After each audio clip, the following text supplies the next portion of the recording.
Last year, I told you this story in 7 minutes of Project Orion, which was this very implausible technology that you know, technically it could have worked, but it had this sort of 1-year political window where it could have happened. So it didn't happen. It was a dream that did not happen. This year, I'm going to tell you the story of the birth of digital computing. This was a perfect introduction.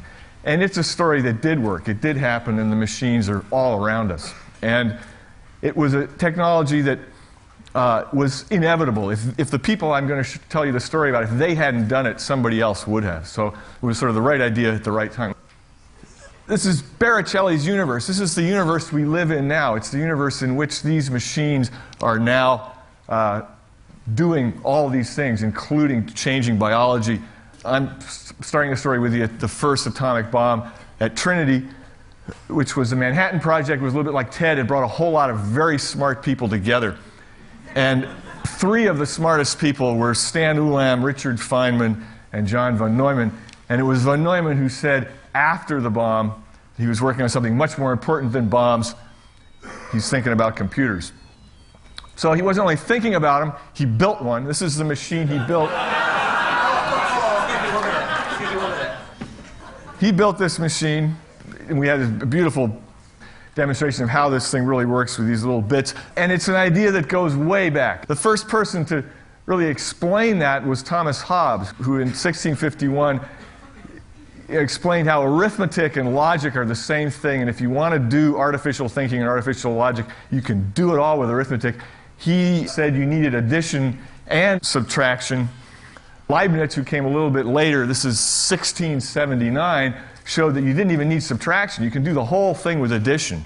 Here we have all the binary arithmetic and logic that drove the computer revolution. And Leibniz was the first person to really talk about building such a machine. He talked about doing it with marbles, having gates and what we now call shift registers, where you shift the gates and drop the marbles down the tracks. And that's what all these machines are doing, except instead of doing it with marbles, they're doing it with electrons. And then we jump to von Neumann, 1945, when he sort of reinvents the whole same thing. And 1945, after the war, the electronics existed to actually try and build such a machine. So June 1945, right, actually bomb hasn't even been dropped yet, and von Neumann is putting together all the theory to actually build this thing, which also goes back to Turing, who before that gave the idea that you could do all this with a very brainless little finite state machine, just reading a tape in and reading a tape out. The other sort of genesis of what von Neumann did was the difficulty of how you would predict the weather. Louis Richardson saw how you could do this with a cellular array of people, giving them each a little chunk and putting it together. Here we have an electrical model illustrating a mind having a will, but capable of only 2 ideas. And this is really the simplest computer. It's basically, it's the, you know, why you need the qubit, because it only has 2 ideas. And you put lots of those together, you get the essentials of the modern computer: the arithmetic unit, the central control, the memory, the recording medium, the input and the output. But there's one catch. This is the fatal, you know, we saw it in starting these programs up. The instructions which govern this operation must be given in absolutely exhaustive detail. So the programming has to be perfect or it won't work. If you look at the origins of this, the classic history sort of takes it all back to the ENIAC here, but actually the machine I'm going to tell you about, the Institute for Advanced Study machine, which is way up there, really should be down there. So I'm trying to revise history and give some of these guys more credit than they've had. Such a computer would open up universes which are at the present outside the range of any instrument. So it opens up a whole new world, and these people saw it. The guy who was supposed to build this machine was the guy in the middle, Vladimir Zworykin from RCA. RCA, and probably one of the lousiest business decisions of all time, decided not to go into computers. But the first meetings, November 1945, were at RCA's offices. RCA started this whole thing off and said, television's the future, not computers. The essentials were all there, all the things that make these machines run. Von Neumann and a logician and a mathematician from the Army put this together. Then they needed a place to build it. When RCA said no, that's when they decided to build it in Princeton, where Freeman works at the Institute. That's where I grew up as a kid. That's me. That's my sister Esther, who's talked to you before. So we both go back to the birth of this thing. That's Freeman a long time ago. And that was me. And this is von Neumann and Morgenstern, who wrote The Theory of Games. All these forces came together there in Princeton. Oppenheimer, who had built the bomb, the machine was actually used mainly for doing bomb calculations. And Julian Bigelow, who took Zworykin's place as the engineer to actually figure out, using electronics, how you would build this thing. The whole gang of people who came to work on this, and the women in front who actually did most of the coding were the first programmers. These were the prototype geeks, the nerds. They didn't fit in at the Institute. This is a letter from the director, concerned about, especially unfair in the matter of sugar. You can read the text. So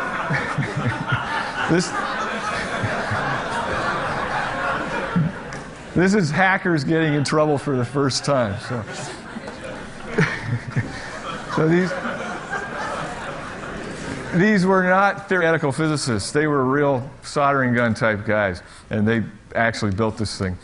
And we take it for granted now that each of these machines has billions of transistors doing billions of cycles per second without failing. They were using vacuum tubes, which was very narrow, sloppy techniques to get actually binary behavior out of these radio vacuum tubes. Yeah, they actually used 6J6, the common radio tube, because they found they were more reliable than the more expensive tubes.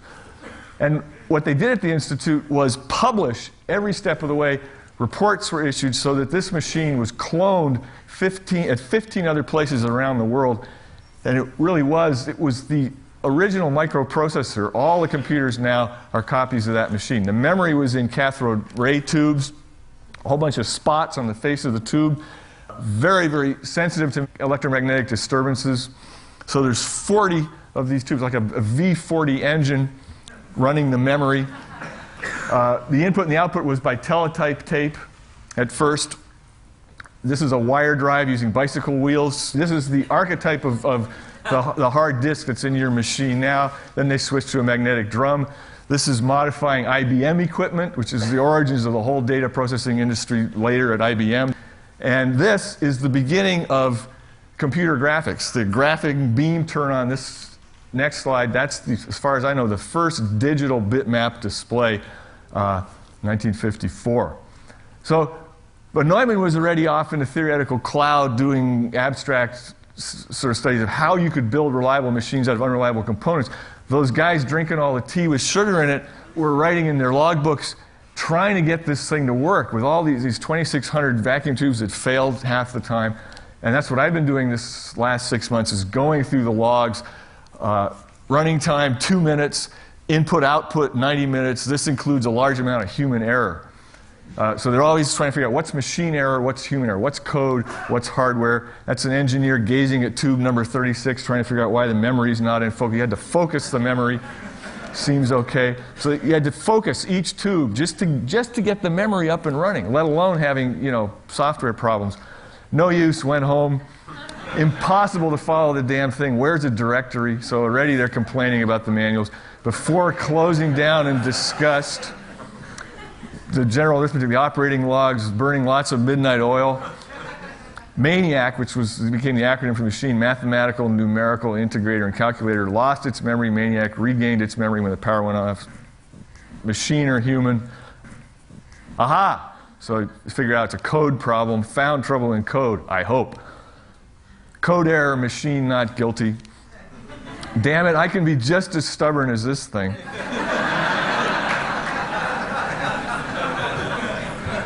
And the dawn came. So they ran all night. 24 hours a day, this thing was running, mainly running bomb calculations. Everything up to this point is wasted time. What's the use? Good night. Master control off. The hell with it. Way off.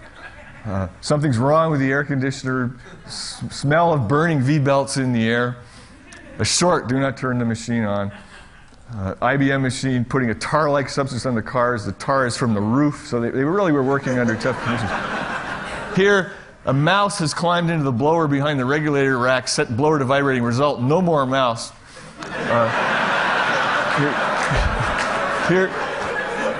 Here lies mouse, born, question mark, died, 4:50 a.m., May 1953. There's an inside joke. Someone has penciled in, here lies Marston mouse. If you're a mathematician, you get that, because Marston was a mathematician who objected to the computer being there. Picked a lightning bug off the drum, running at 2 kilocycles. That's 2,000 cycles per second. Yes, I'm chicken. So 2 kilocycles was slow speed. The high speed was 16 kilocycles. I mean, I can remember a Mac that was 16 megahertz. That's slow speed. I have now duplicated both results. How will I know which is right, assuming one result is correct? This now is the third different output. I know when I'm licked. We've duplicated errors before. Machine run fine, code isn't. Only happens when the machine is running.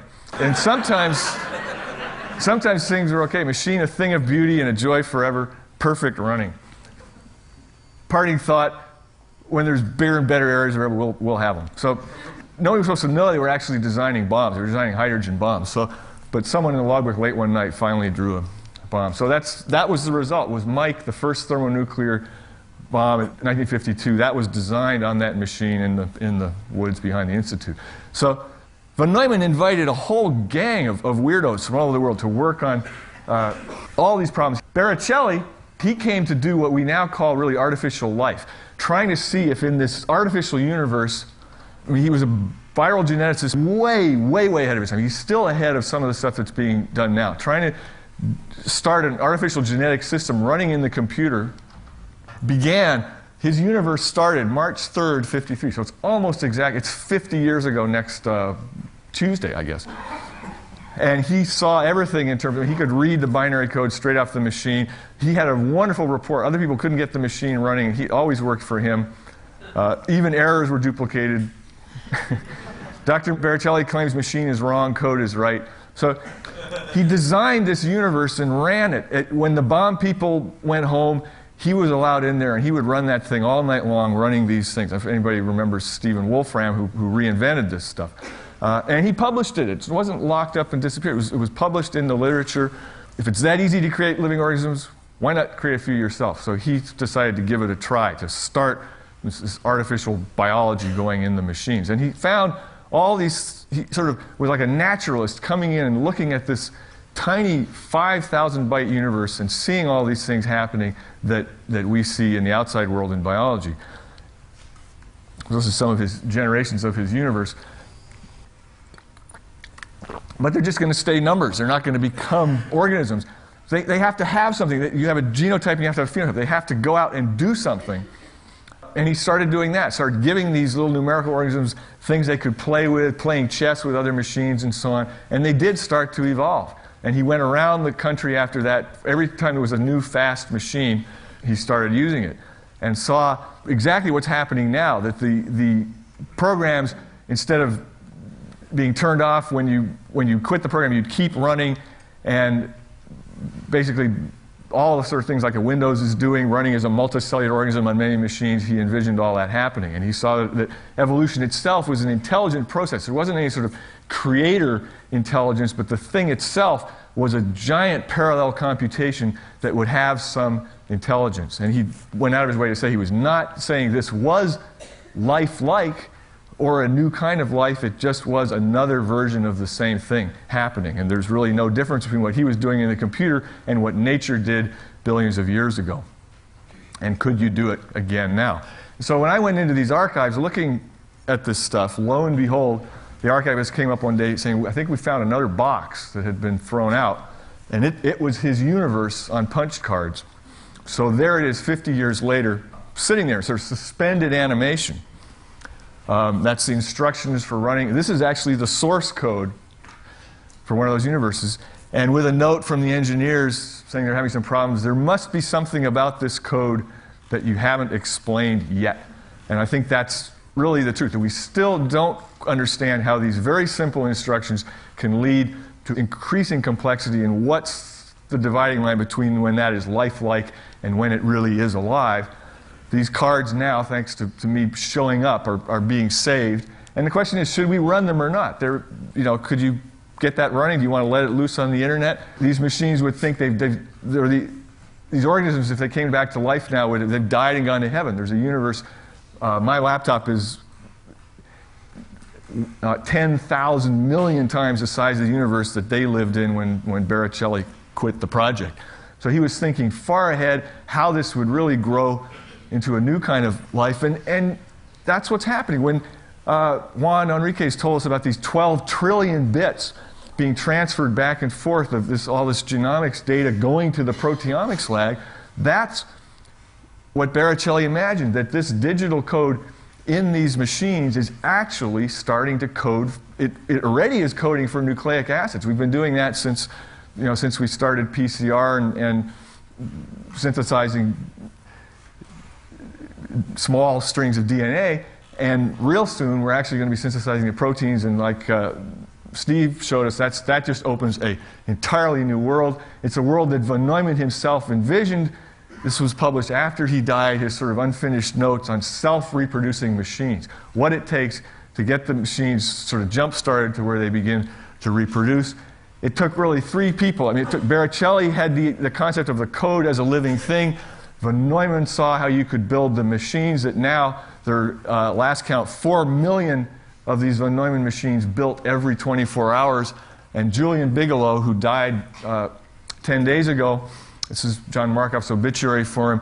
He was the important missing link, the engineer who came in and knew how to put those vacuum tubes together and make it work. And all our computers have inside them the copies of the architecture that he had to just design one day, sort of on pencil and paper. And we owe a tremendous credit to that. And he explained in a very generous way the spirit that brought all these different people to the Institute for Advanced Study in the 40s to do this project and make it freely available with no patents, no restrictions, no intellectual property disputes to the rest of the world. That's the last entry in the logbook when the machine was shut down, July 1958, and it's Julian Bigelow who was running it till midnight when the machine was officially turned off. And that's the end. Thank you very much.